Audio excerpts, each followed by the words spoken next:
मुख्यमंत्री भजनलाल शर्मा के निर्देशों के बाद चिकित्सा मंत्री गजेंद्र सिंह खींवसर के मार्गदर्शन में चिकित्सा शिक्षा विभाग की ओर से आपदा प्रबंधन की दृष्टि से सीमावर्ती क्षेत्रों सहित अन्य महत्वपूर्ण चिकित्सा संस्थानों में स्वास्थ्य सेवाओं और सुविधाओं को सुदृढ़ किया गया है। चिकित्सा शिक्षा सचिव अम्बरीश कुमार ने विभागीय बैठकें लेकर आवश्यक कदम उठाने के निर्देश दिए। इसके बाद सीमावर्ती जिलों के चिकित्सा संस्थानों के लिए व्यापक आपदा प्रबंधन कार्ययोजना लागू की गई है।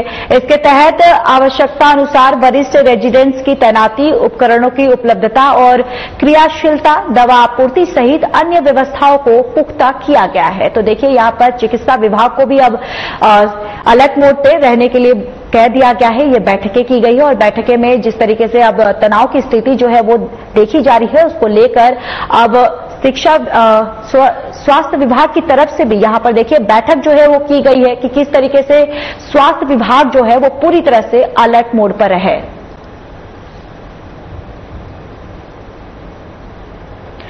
राजस्थान के जैसलमेर जिले के किशन घाट जोगियों का वास क्षेत्र में शुक्रवार को उस समय हड़कंप मच गया जब स्थानीय लोगों को एक बम जैसी वस्तु दिखाई दी।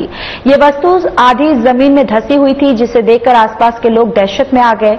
ग्रामीणों ने तुरंत इसकी सूचना स्थानीय पुलिस और प्रशासन को दी। सूचना मिलते ही पुलिस और प्रशासन की टीमें मौके पर पहुंची और स्थिति को नियंत्रित करने में जुट गई। पुलिस ने तत्काल कार्रवाई करते हुए संदिग्ध वस्तु को अपने कब्जे में ले लिया। प्रारंभिक जांच में ये वस्तु मोटार जैसी प्रतीत हो रही है और जिसके बाद सुरक्षा के लिहाज से पुलिस ने इलाके को पूरी तरह से सील कर दिया है। वस्तु के 100 मीटर के दायरे में किसी भी व्यक्ति को आने जाने की अनुमति नहीं दी जा रही है। पुलिस ने आसपास के लोगों को सुरक्षित स्थानों पर आने जाने के लिए कहा है और स्थिति पर कड़ी नजर रखी जा रही है। तो वही पुलिस प्रशासन ने जनता से अपील की है कि वे अफवाहों पर ध्यान न दें और पुलिस का सहयोग करें। प्रशासन ने भी लोगों से शांति बनाए रखने और बिना अनुमति के घटनास्थल पर न जाने की अपील की है।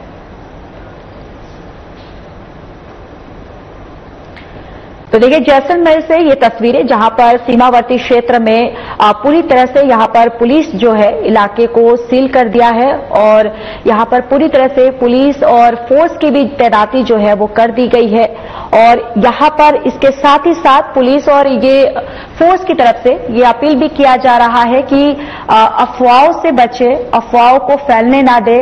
और देखिए, यहां पर पुलिस प्रशासन जो है वो लगातार जनता से अपील कर रही है कि सुरक्षित जगह पर रहे और जिस तरीके से अफवाहें कई ऐसी होती हैं कि जो खबरों को लेकर या फिर जो जानकारी को लेकर आती हैं उस पर ध्यान न दें।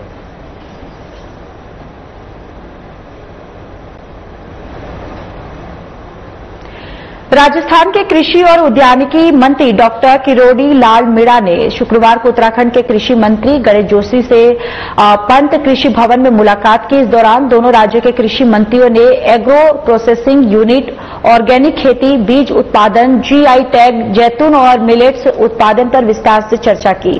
बैठक में राजस्थान, उत्तराखंड में विविधीकरण और प्राकृतिक खेती को बढ़ावा देने की संभावनाओं पर चर्चा की गई। बैठक में दोनों राज्यों में जो भी फसल, फल और सब्जियां आदि जलवायु उपायुक्त में उन्हें बढ़ाने पर जोर दिया गया। उत्तराखंड के कृषि मंत्री ने बताया कि वहां नेचुरल फार्मिंग, औषधीय पौधे और सुगंधित फूल, शहद और ड्रैगन फ्रूट आदि की अच्छी पैदावार होती है, जिनमें से जलवायु अनुकूल पौधों की किस्मों को राजस्थान में भी लगाया जा सकता है।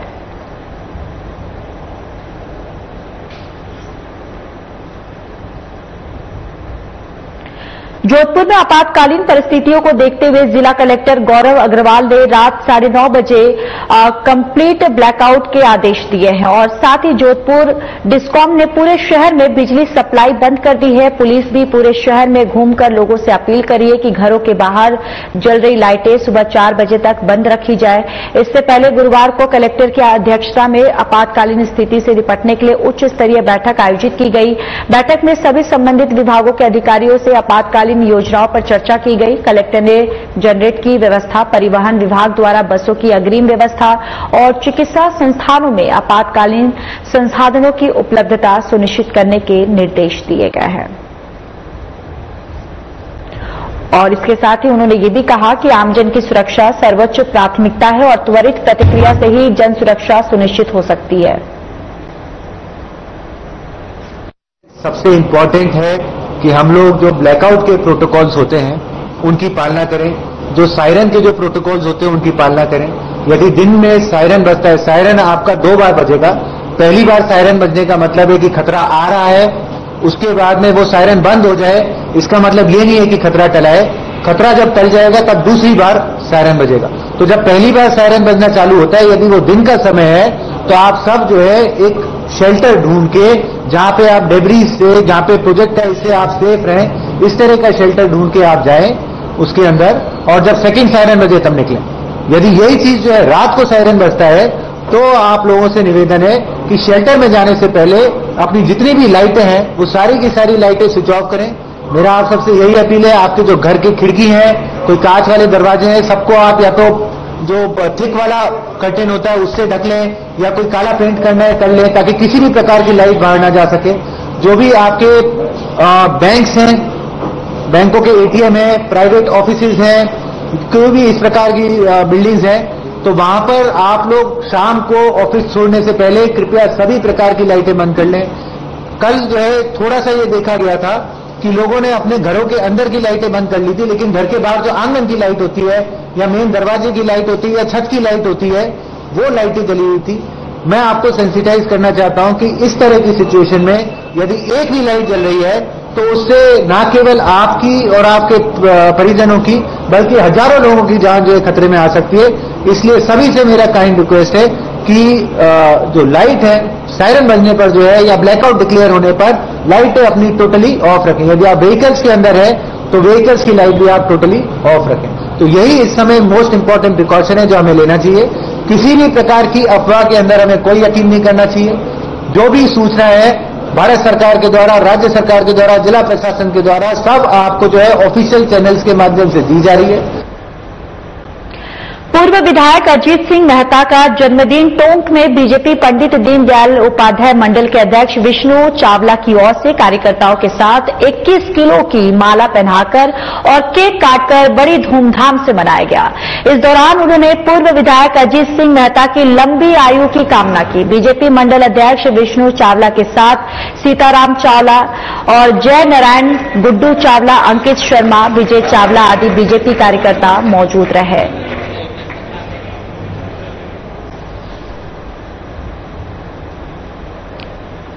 हनुमानगढ़ के नोहर से है खबर, जहां पर भगवान गांव में राजकीय उच्च माध्यमिक विद्यालय के खेल मैदान में विख्याता अमर सिंह चौहान की ओर से अपने माता पिता की याद में बनवाए गए पवेलियन का लोकार्पण हुआ है।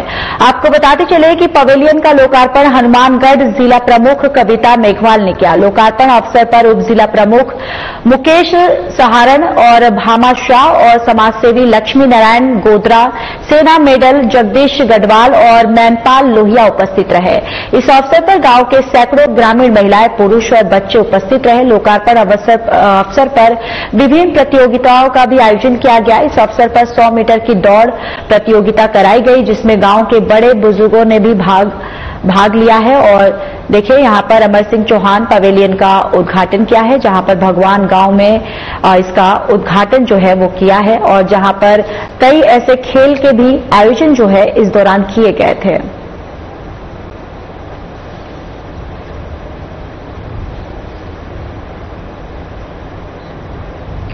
देवली उनियारा विधानसभा उपचुनाव के दौरान समारावता गांव के मतदान केंद्र में हुए थप्पड़ कांड के बाद हुई हिंसा, उपद्रव और आगजनी मामले में गिरफ्तार किए गए नरेश मीणा को टोंक के SC/ST कोर्ट में वीडियो कॉन्फ्रेंसिंग के जरिए पेश किया गया। नगर फोर्ट थाने में दर्ज प्रकरण 166/24 पर आज SC/ST कोर्ट में चार्ज बहस हुई। नरेश मीणा की ओर से वकील फतेहराम मीणा ने पैरवी की। नरेश मीणा के वकील फतेहराम मीणा ने बताया कि नरेश मीणा पर दर्ज अन्य FIR पर 20 मई को चार्ज बहस होगी। तो वहीं आज हुई चार्ज बहस पर भी कोर्ट की ओर से 20 मई को आदेश दिए जाएंगे। तो इसके साथ ही नरेश मीणा की कोर्ट में पेशी के दौरान बड़ी संख्या में उनके समर्थक भी कोर्ट परिसर में मौजूद रहे।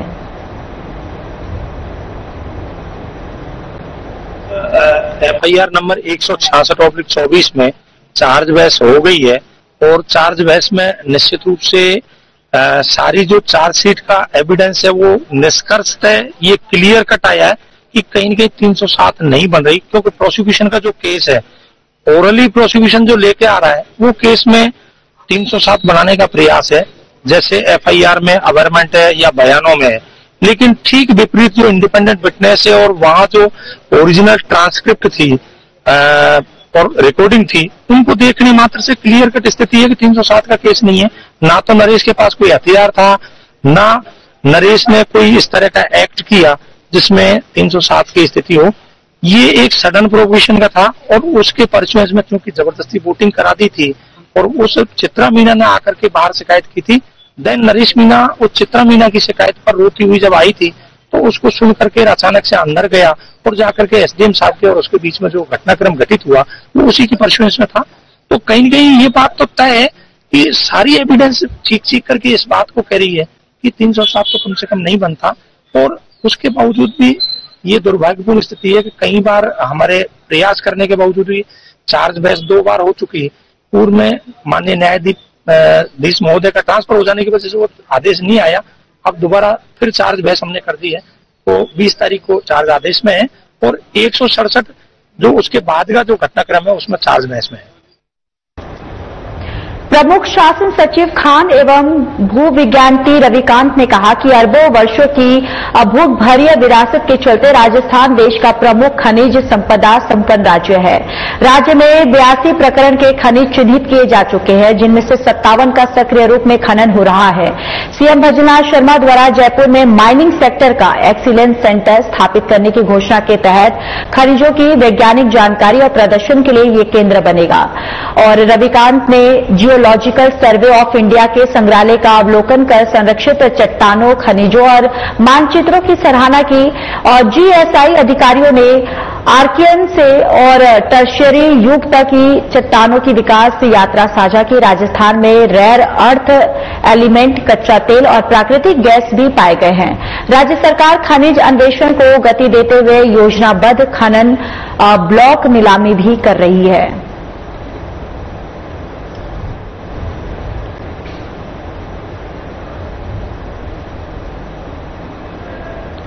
जयपुर विकास प्राधिकरण द्वारा गुरुवार को आयुक्त आनंदी की अध्यक्षता में मंथन सभागार में पीडब्ल्यूसी बैठक आयोजित की गई।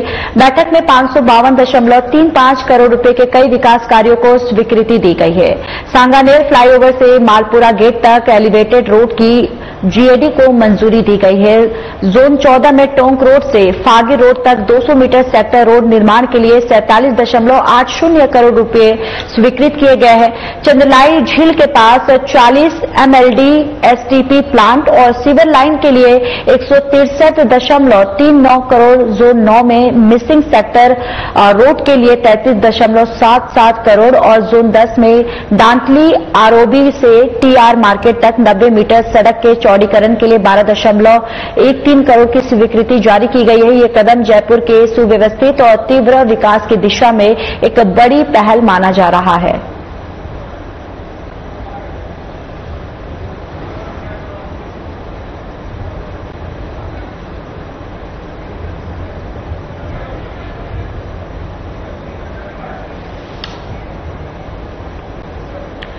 उत्तर पश्चिम रेलवे के जोधपुर मंडल में 1626 किलोमीटर रेल मार्ग के विद्युतीकरण का महत्वपूर्ण कार्य पूरा कर लिया गया है।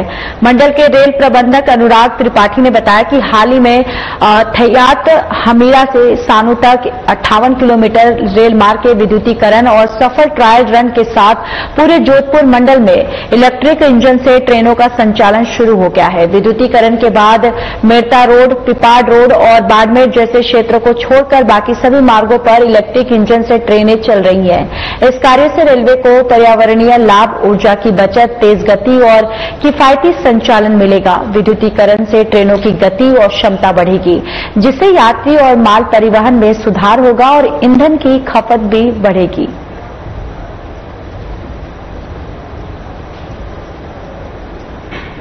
जोधपुर रेल मंडल भारतीय रेलवे का एक महत्वपूर्ण रेल मंडल है।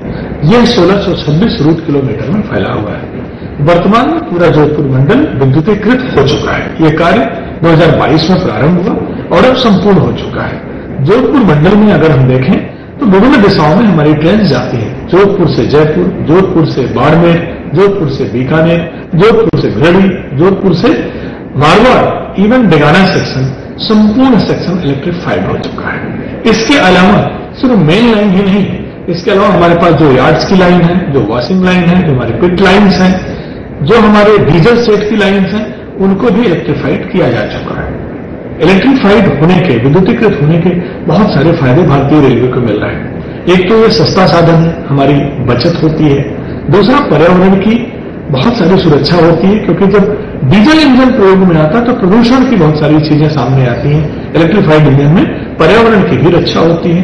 इलेक्ट्रीफाइड इंजन ज्यादा भार क्षमता को वहन कर सकता है, लोड बियरिंग कैपेसिटी इसकी ज्यादा होती है, ये भी फायदे हमारे पास है। कार्बन एमिशन कम होता है। इस हिसाब से देखें तो इलेक्ट्रीफाइड रूट के अपने बहुत सारे फायदे हैं जो आर्थिक प्रगति के साथ साथ हमको प्रदान करते हैं। मैं जोधपुर की जनता को बताते हुए यह कहना चाहूंगा कि ये कार्य हम लोगों ने बहुत कम समय में पूरा किया है। वर्तमान में 50% से ज्यादा ट्रेनें हम इलेक्ट्रिक इंजन से चलाना शुरू भी कर चुके हैं और कुछ ही समय में डीजल इंजन की जगह इलेक्ट्रिक इंजन 100% प्रारंभ हो जाएंगे। मैं आप सबको इसके लिए शुभकामना देता हूं, विशेषकर जोधपुर मंडल को, भारतीय रेलवे को, जिन्होंने न सिर्फ अपनी क्षमता को बढ़ाने के लिए वरन पर्यावरण की दिशा में एक महत्वपूर्ण कदम लेते हुए ये कार्य किया है। चूरू जिले के सरदार शहर थाना पुलिस ने सोशल मीडिया पर राष्ट्र विरोधी भड़काऊ पोस्ट करने के मामले में एक युवक आसिफ खान को गिरफ्तार किया है।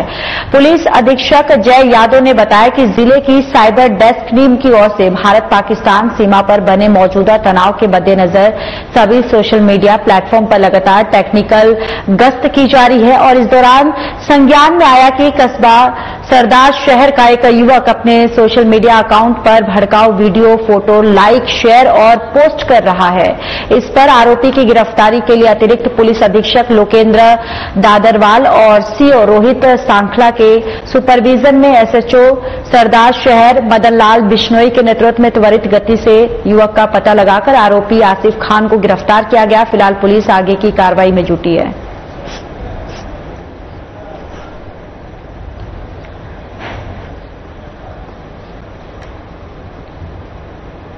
चित्तौड़गढ़ के भैंसरोडगढ़ थाना क्षेत्र में 17 अप्रैल को रावत भाटा निवासी ज्वेलर्स के साथ हुई सोने चांदी के गहने 5 लाख रुपए और मोबाइल लूट की घटना का खुलासा करते हुए थाना पुलिस ने 3 आरोपियों को गिरफ्तार किया है।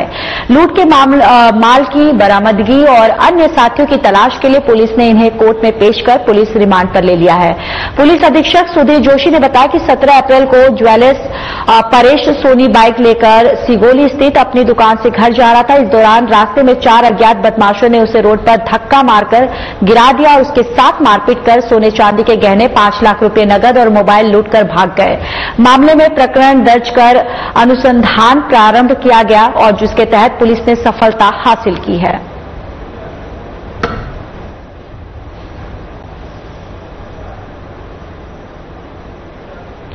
अलवर जिले के राजगढ़ थाना क्षेत्र के ग्राम आदुका में एक सांड पर अज्ञात लोगों ने कुल्हाड़ी से वार कर दिया। कुल्हाड़ी सांड के शरीर में फंसी रही और दर्द से कहराते हुए घूमता रहा। भोरंगी धाम गौशाला के अजय शर्मा ने बताया कि उन्हें सूचना मिली कि आदुका गांव में एक सांड पर कुल्हाड़ी से किसी अज्ञात व्यक्तियों ने वार कर दिया और कुल्हाड़ी सांड के शरीर में फंसी हुई है। सूचना पर गौरक्षक मौके पर पहुंचे, जहां उन्होंने काफी मशक्कत के बाद सांड को काबू किया। सांड के शरीर से कुल्हाड़ी को निकाला और पाटन वेटनरी टीम में सांड का उपचार किया। इसको लेकर गौ सेवकों ने भारी रोष व्यक्त किया है और उन्होंने प्रशासन से पशु क्रूरता अधिनियम मामला दर्ज कर दोषी को कड़ी सजा दिलवाने की मांग की है। चलिए, इस बुलेटिन में मेरे साथ फिलहाल के लिए बस इतना ही। बाकी देश और दुनिया की तमाम बड़ी खबरों के लिए जुड़े रहिए हमारे साथ। नमस्कार।